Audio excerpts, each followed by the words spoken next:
Monsieur Christian Bataille.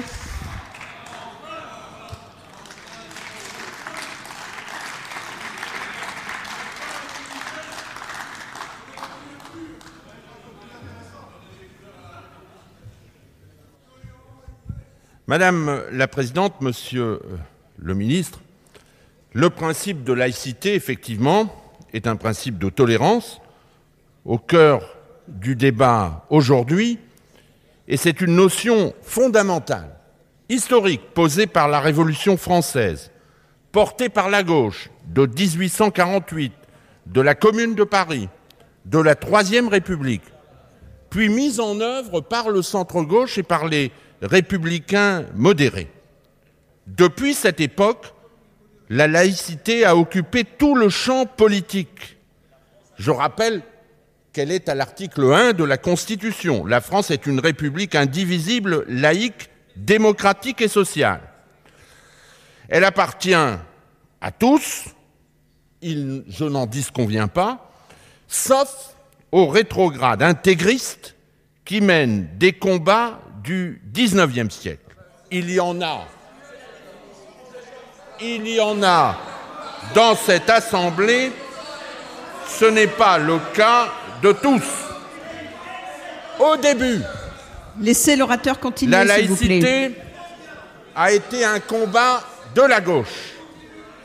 Puis ensuite, il y a eu une appropriation républicaine.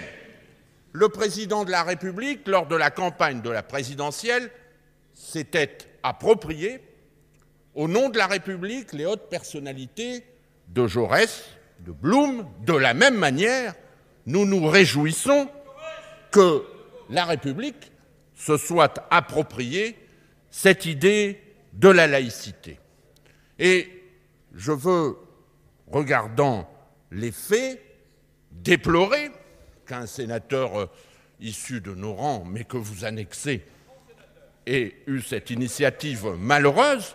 Et je voudrais apporter en contrepoint, et annexer cette fois momentanément à notre profit, l'initiative de la haute personnalité qu'était Jean-Louis Debré, qui a pris l'initiative dans cette Assemblée sans forcément susciter l'enthousiasme du côté du gouvernement, qui a pris l'initiative de faire voter la loi interdisant le port ostensible de signes religieux.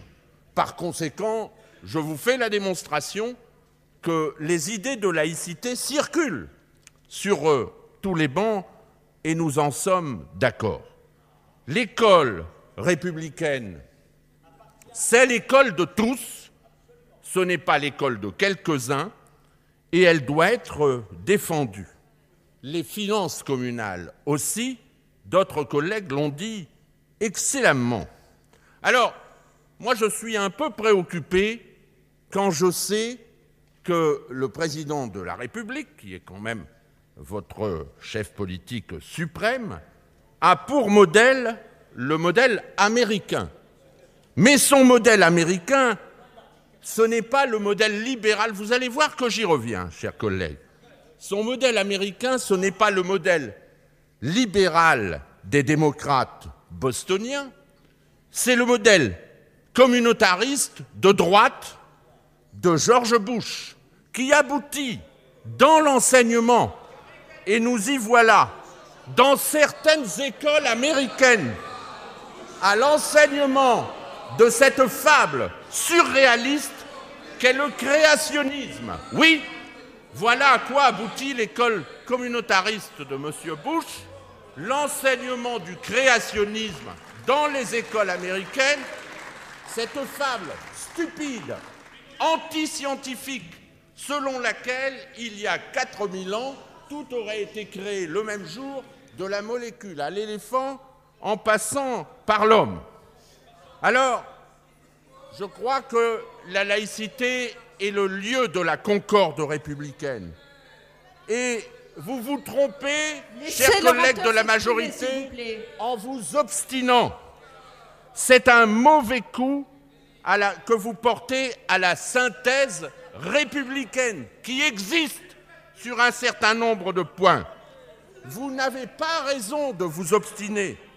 Vous laissez la porte ouverte à une rumeur de protestation pour l'instant qui peut enfler et devenir assourdissante demain. François Bayrou, je m'en souviens, était lui aussi sûr d'avoir raison en 1993 quand il voulait réformer le financement des écoles publiques et des écoles privées. Il pensait apporter, nous avait-il dit, des modifications de bon sens. Et puis, quelques mois plus tard, il y eut près d'1 million de manifestants dans les rues de Paris le 16 janvier 1994. Je vous le rappelle. Je le disais et je le répète, cet héritage lointain de la Révolution française et de la philosophie des Lumières, le principe de laïcité, les lois laïques, la séparation des églises et de l'État, ont désormais un vécu républicain qui fait qu'elles appartiennent au socle inaltérable de la République française. Contre le retour européen et mondial des intégrismes et des dogmatismes, c'est le fondement laïque de notre République, c'est la personnalité de la France qu'il faut préserver et réaffirmer. Je vous remercie.